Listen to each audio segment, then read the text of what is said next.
To all the viewers, I thank you from the bottom of my heart for staying with me. My name is Margaret Harlow, but everyone around here just calls me Maggie. I'm 78 years old, and if you'd driven past my place any time in the last 50 years, you'd have seen the same thing. A weathered two-story farmhouse with peeling white paint, a sagging front porch, a rusted mailbox that says Harlow in faded letters, and about 200 acres of corn, soybeans, and pasture stretching out behind it like God's own quilt.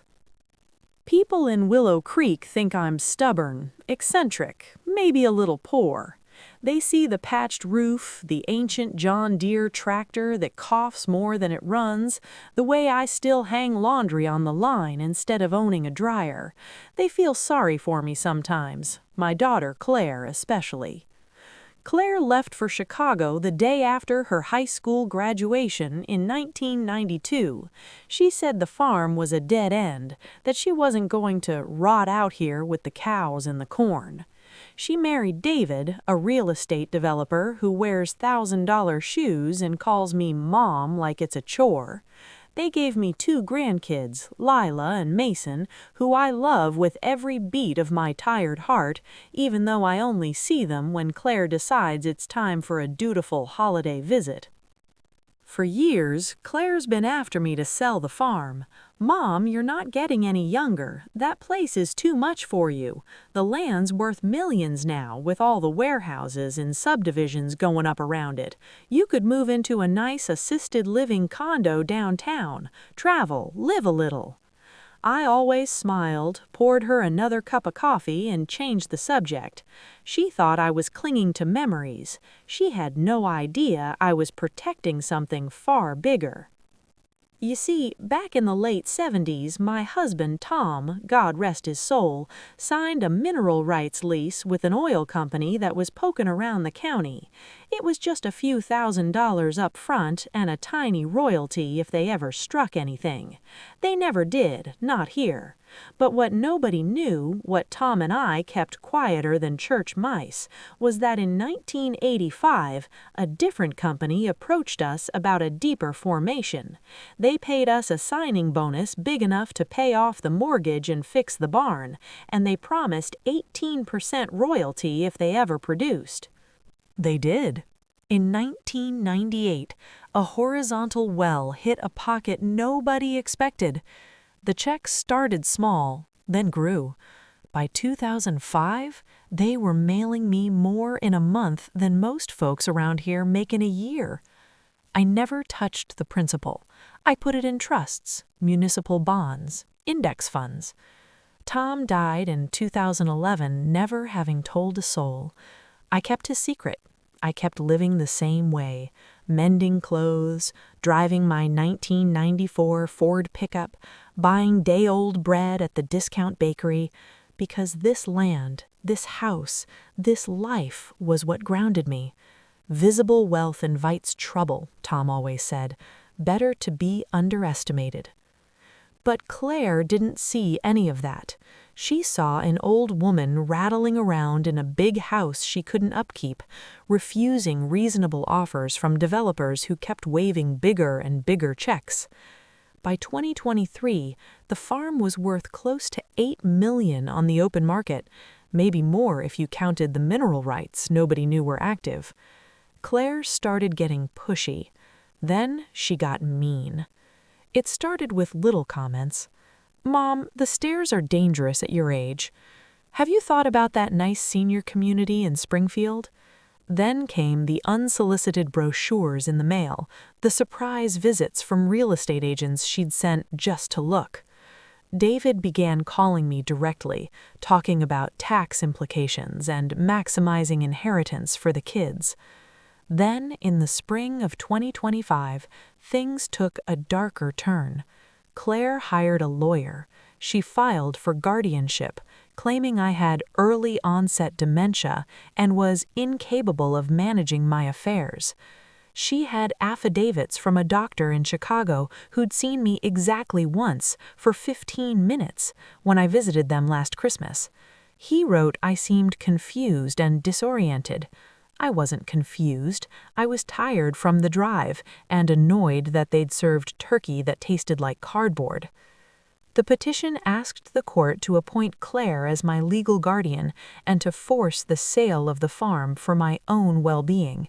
They wanted power of attorney over everything: bank accounts, land, mineral rights, the whole kit and caboodle.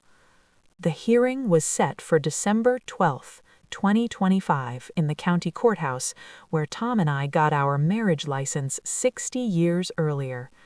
I wasn't scared. I was furious. I hired Sarah Delgado, the sharpest estate attorney in the state. She'd been handling my trusts quietly for 15 years. I told her everything. She smiled the kind of smile a cat gives a canary and said, "Mrs. Harlow, let's give them a Christmas they'll never forget." The morning of the hearing was bitter cold. I wore my good navy dress, the one I save for funerals and weddings, and my mother's pearls. I drove myself to the courthouse in the old Ford. Still runs like a dream when you know how to sweet-talk it. The courtroom smelled like lemon polish and old wood. Claire sat at the petitioner's table in a tailored black suit, hair perfect, looking every inch the concerned daughter. David was beside her, scrolling on his phone.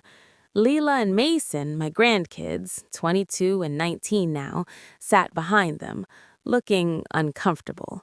They'd been told I was slipping, and this was for my own good. The judge was Ellen Ramsey, a no-nonsense woman who'd grown up 2 farms over from mine. She knew this land. She knew me.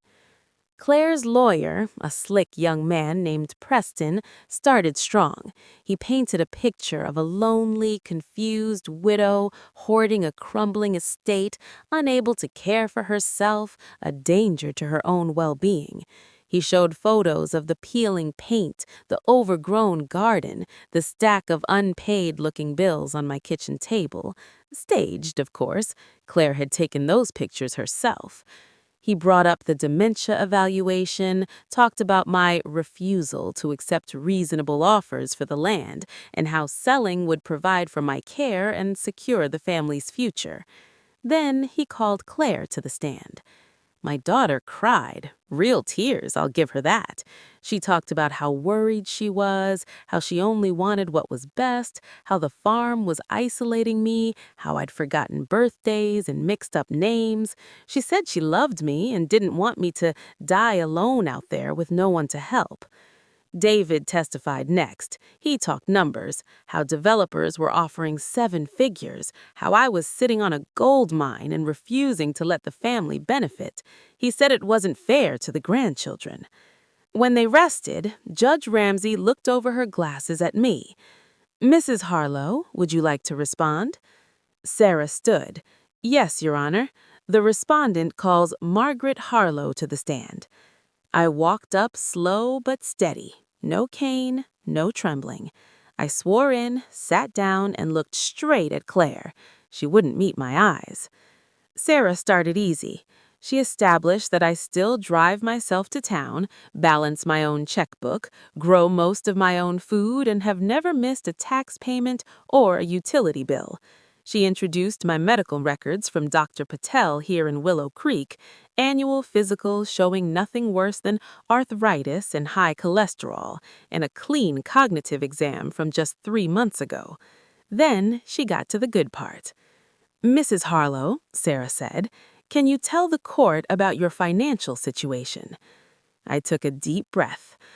"Well, Judge, I've been fortunate. My late husband, Tom, leased the mineral rights back in the 80s. There's been production since 1998.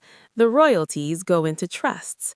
As of last month, the principal across all accounts is just over $23 million. You could have heard a pin drop. Claire's mouth actually fell open. David turned red as a beet. Sarah handed me a stack of statements. I passed them to the clerk. One by one, she projected them on the screen. Trust balances, royalty statements, investment summaries. All in my name, all managed prudently, all growing. Preston tried to object. Relevance, surprise, whatever lawyers say. But Judge Ramsey shut him down. This goes directly to Mrs. Harlow's capacity to manage her affairs. Continue. Sarah asked, Mrs. Harlow, why have you continued to live modestly when you have access to these resources? Because I don't need more than I have, I said simply.